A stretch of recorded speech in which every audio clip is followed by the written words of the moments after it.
Assalamualaikum warahmatullahi wabarakatuh, sahabat-sahabat ngaso. Apa kabar nih? Alhamdulillah kita bertemu lagi dalam acara ngaso ngaji sore, yang mana dalam setiap episode ada sampaian ilmu. Tentu ilmunya bukan dari saya, dari guru kita. Kita sapa dulu guru kita. Assalamualaikum Ustaz. Waalaikumsalam. Masya Allah, Ustaz.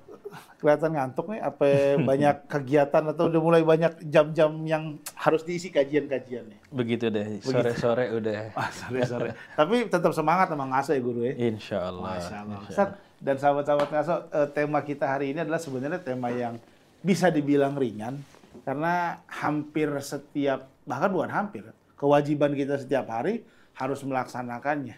Yaitu adalah tentang jaga wudhu, Ustaz.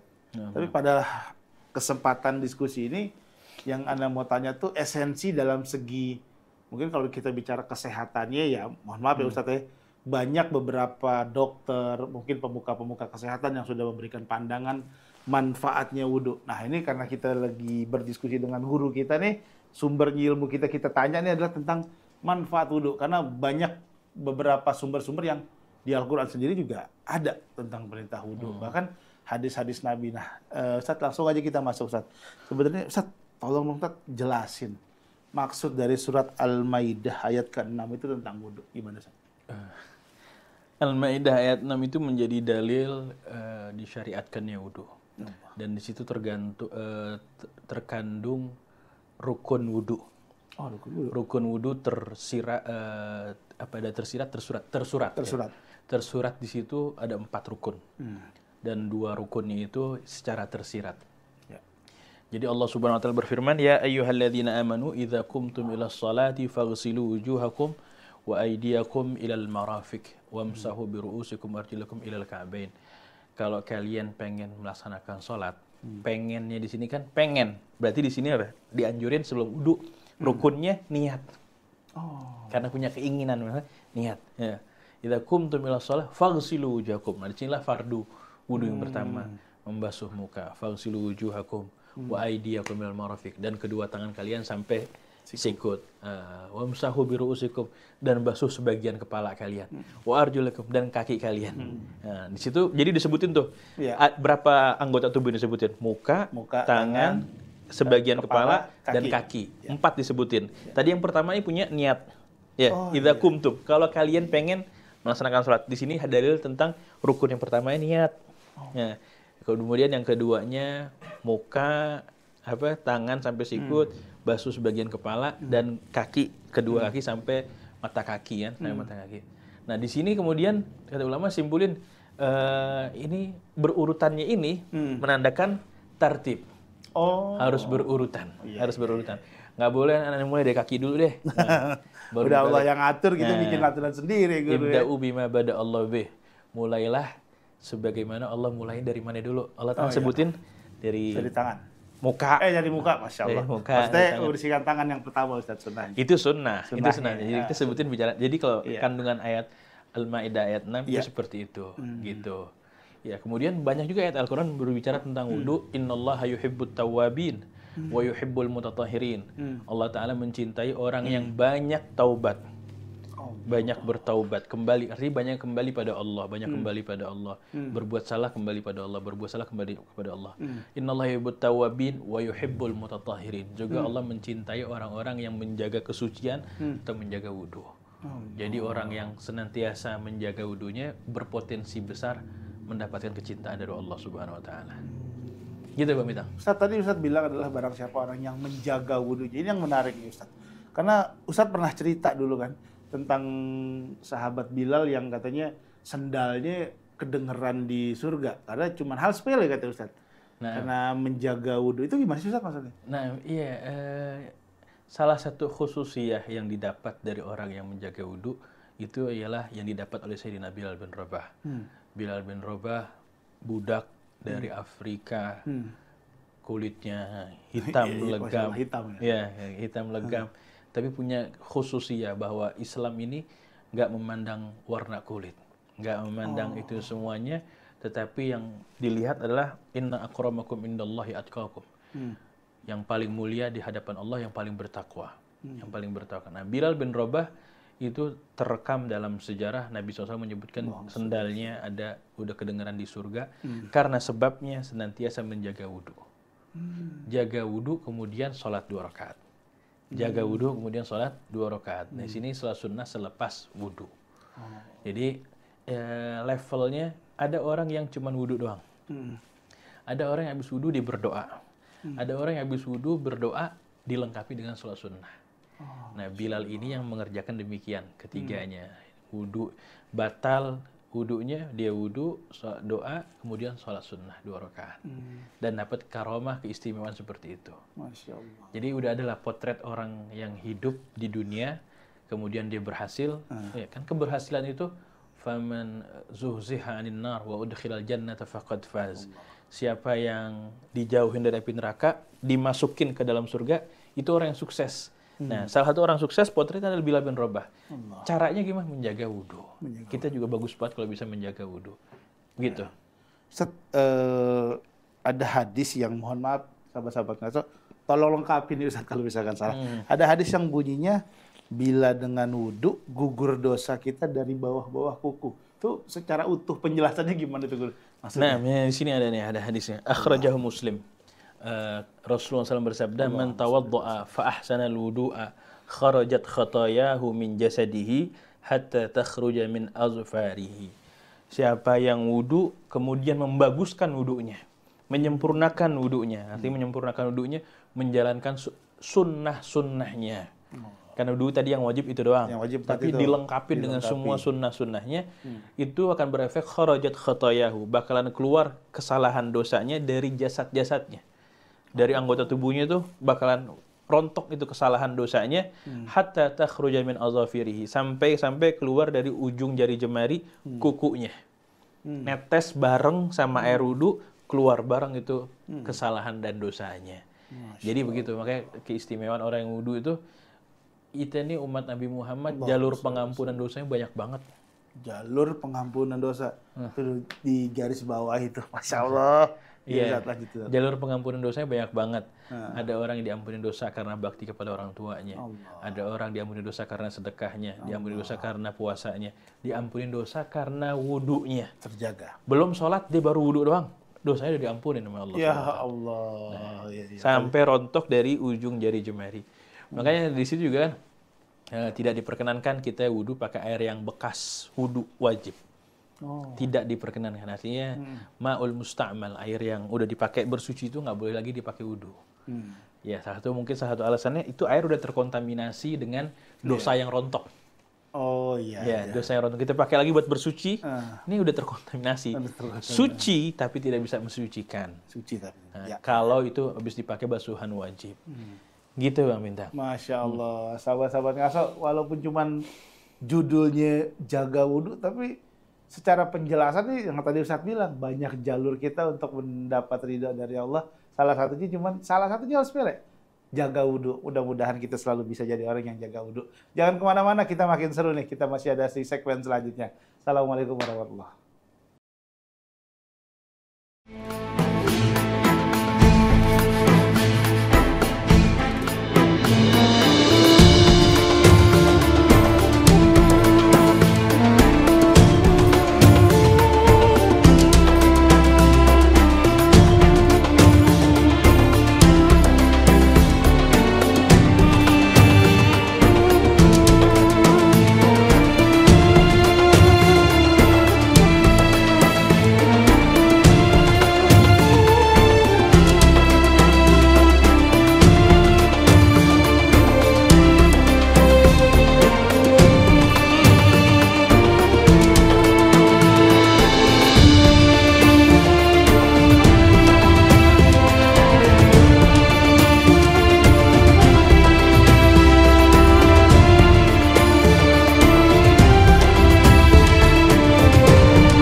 Assalamualaikum sahabat-sahabat Ngaso. Masya Allah, di kesempatan segmen 2 ini sebelum kita lanjut ke masalah tentang diskusi kita wudhu, Ana selaku mewakili tim Ngaso dan guru kita mengajak antum semua untuk hadir di acara Haul Syekh Abu Bakar bin Salim, yaitu tanggal 28 besok, hari Ahad, tepatnya di Kompleks Sidodol. Kalau alamat lengkapnya nanti ada di acara ini.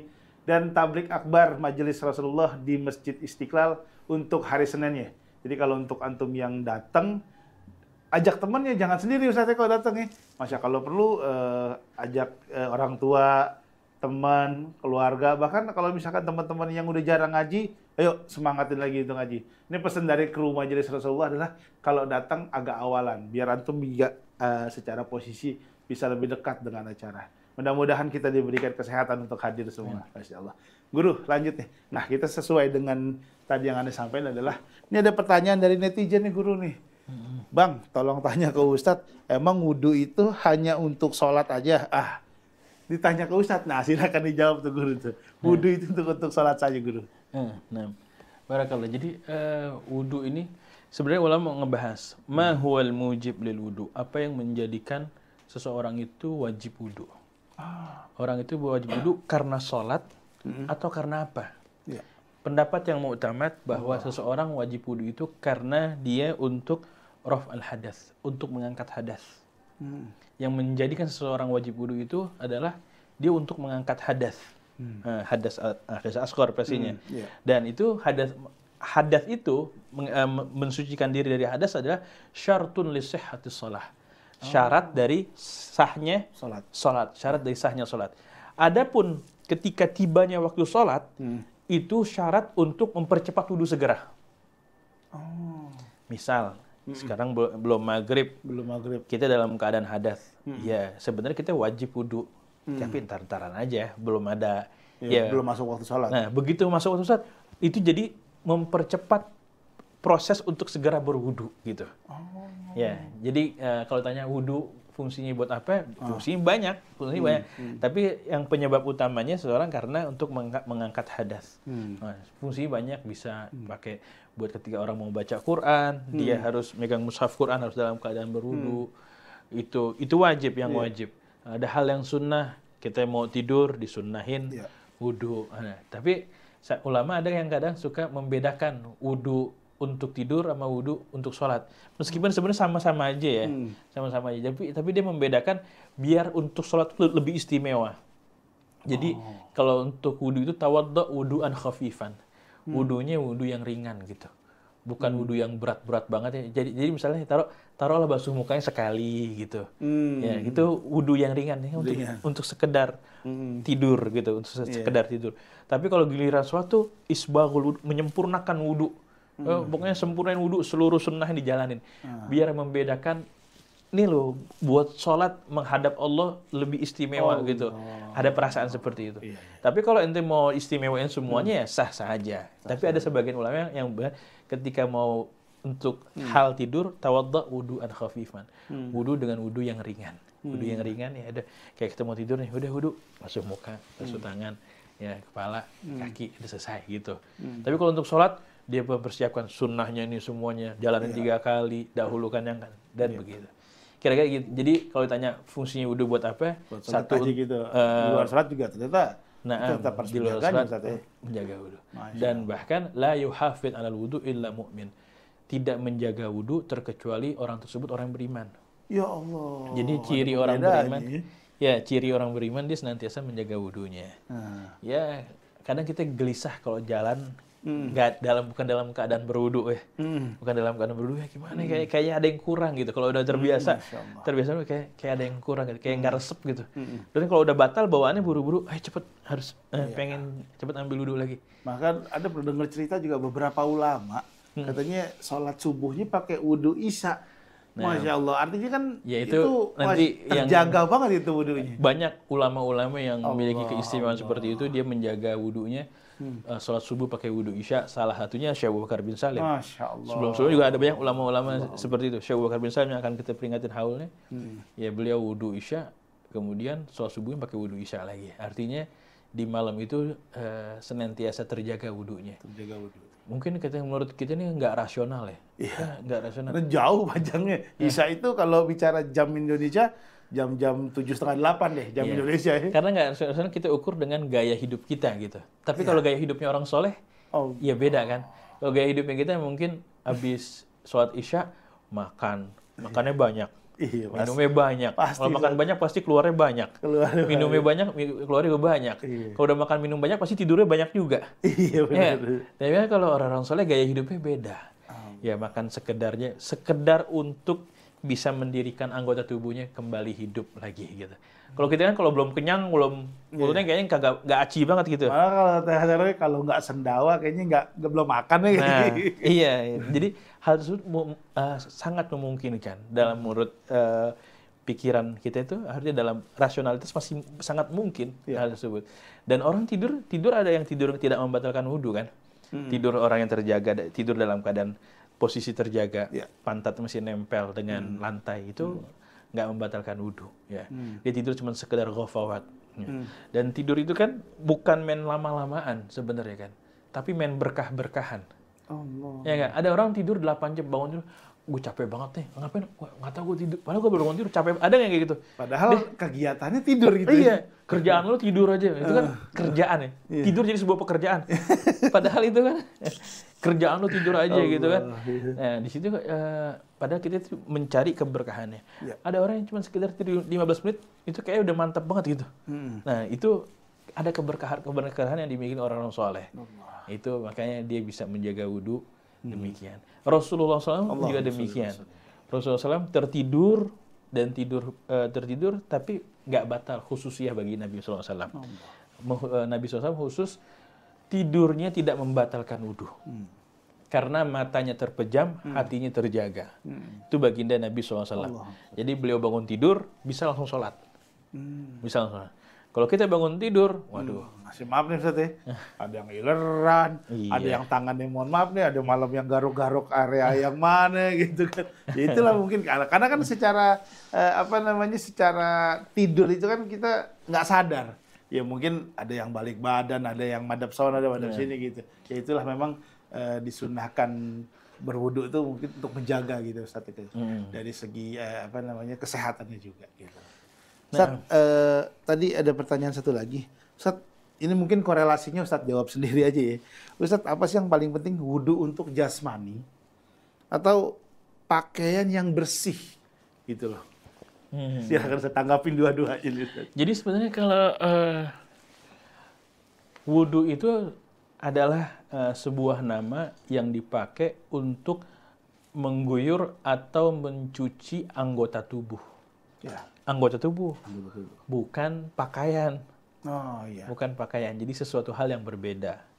Ya, jadi sah-sah aja ada orang yang wudu, dia dalam keadaan berwudu suci, sementara dia masih dalam keadaan mutanajis pakaiannya, terkena najis pakaiannya.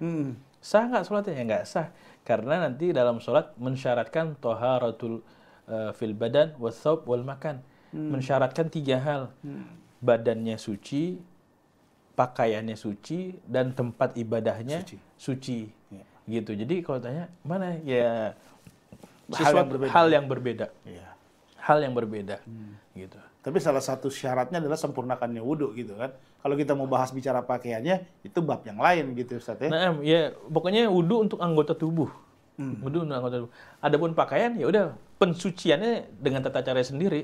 Dengan tata cara sendiri. Kalau terkena najis berat, ya kayak najis berat maka dibasuh 7 kali, satu dengan tanah. Kalau najis yang ringan cukup dicipratin aja. Kalau najisnya yang mutawasithah ya diguyur pakai air. Gitu aja. Masya Allah. Itulah enak gitu punya guru. Jadi kalau semakin hari semakin bertambah ilmu ya Allah. Mudah-mudahan menjadi manfaatnya. Amin. Dan kemana-mana kita akan kembali setelah yang satu ini tetap di Ngaso. Assalamualaikum.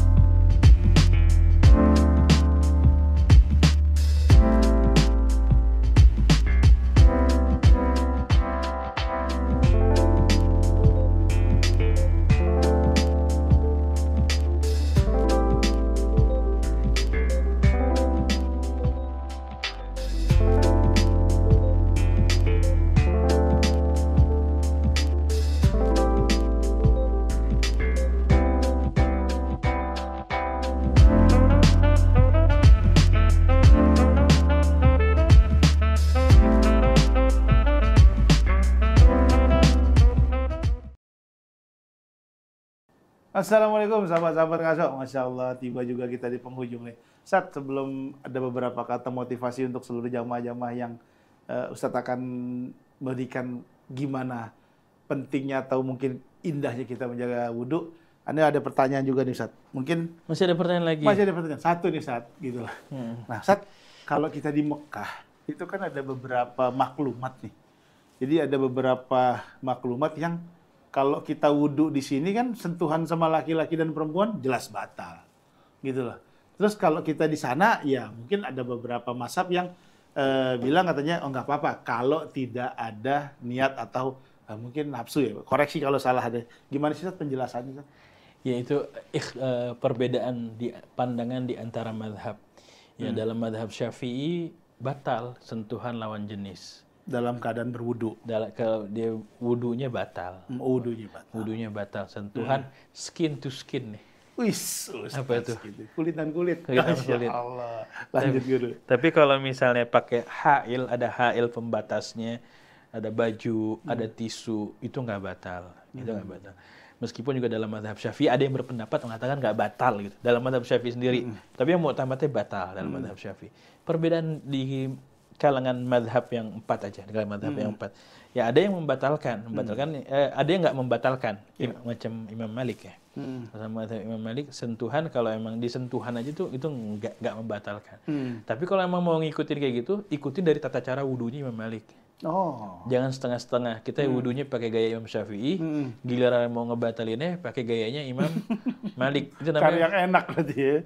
Campur adukin madhab. Campur adukin madhab, dosa nggak boleh. Nggak boleh. Tapi kita harus ya itu mau sentuhan yang nggak batal dengan lawan jenis, yaudah wudunya gaya-gaya Imam Malik, pelajarin. Wudunya Imam Malik itu seperti apa. Karena Indonesia secara umum adalah Imam Syafi'i, berarti yang kita lakukan sehari-hari ini juga artinya ya sudah terjaga gitu ya Ustaz ya. Nah, betul. Ustaz, nih terakhir dong Ustaz, kata-kata motivasi untuk Anda mungkin ya, sahabat-sahabat Ngaso, dan plus-plusnya adalah seluruh jamaah Majelis Rasulullah. Gimana sih Ustaz kita harus menjaga wudhu? Ustaz, silakan Ustaz. Nah, Islam agama yang sangat perhatian dengan kebersihan, ya. Mungkin di balik hukum ada hikmah. Ya, hukum ada hikmah. Hikmahnya wudhu itu menjaga kebersihan. At-tuhuru syatrul iman. Bersuci, berwudhu sebagian dari iman, sebagian dari iman. Orang yang menjaga kesucian, menjaga kebersihan sebagian dari iman. Kemarin kita udah belajar 2 tahun 3 tahun yang lalu hari-hari pandemi Covid. Betapa kita disuruh sering-sering cuci tangan, disuruh apa semuanya. Dan sebenarnya Islam udah disinfektan. Islam udah nyuruh kita untuk cuci tangan dengan wudhu, ya. Cuci tangan. Mungkin kalau mereka motivasinya cuci tangan itu untuk menjaga kesehatan di dunia aja, menjaga anggota tubuhnya di dunia aja. Kalau kita ketika cuci tangan pengen menjaga tangan kita ini bukan di dunia doang, tapi di akhiratnya juga terjaga. Pengen jaga anggota tubuhnya ini semua bakal terjaga sampai akhirat. Ya kalau kita cuma ngejaga jangan sampai kena penyakit nih tangan kita nih, udis, kurap, kutil atau apa. Tapi kalau kita di akhirat pengen nih anggota tubuhnya bersinar dengan sentuhan-sentuhan air wudhu. Gitu. Jadi semangat untuk berwudhu. Insya Allah akan mendapatkan hikmah, dapat kesehatan di dunia, keselamatan di akhirat. Sahabat-sahabat Ngaso, itu kita udah diingetin tuh bukan aneh doang, bukan antum doang, bukan seluruh jamaah Majelis Rasulullah doang, semuanya. Mudah-mudahan kita selalu jadi orang yang bisa menjaga wudhu. Sekali lagi saya mau mengingatkan selaku kru Majelis Rasulullah dan selaku juga kru Ngaso untuk hadir di acara Syekh Abu Bakar bin Salim yaitu hari Ahad besok dan takblik akbar Majelis Rasulullah di Istiqlal pukulnya kalau nggak salah 20.00. Jadi kalau antum yang dekat datang lebih awal. Dan kalau bisa ajak teman, saudara, dan siapa saja. Yang tetangga semuanya kita bikin ramai acaranya. Akhir kata saya pamit guru. Kita ketemu lagi di episode selanjutnya. Assalamualaikum warahmatullahi wabarakatuh.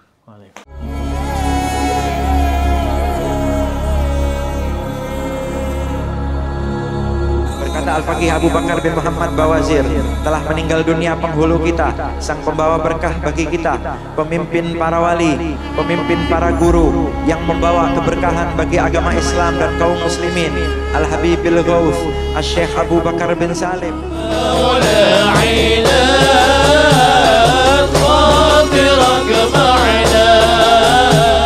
Mudah-mudahan kita kita semua bisa hijrah dari hal-hal yang dilarang Allah kepada hal-hal yang dicintai Allah, sehingga mudah-mudahan kita semua dicintai Allah, mudah-mudahan masyarakat Jakarta ini dicintai Allah, mudah-mudahan bangsa dan negara kita seluruhnya dicintai Allah.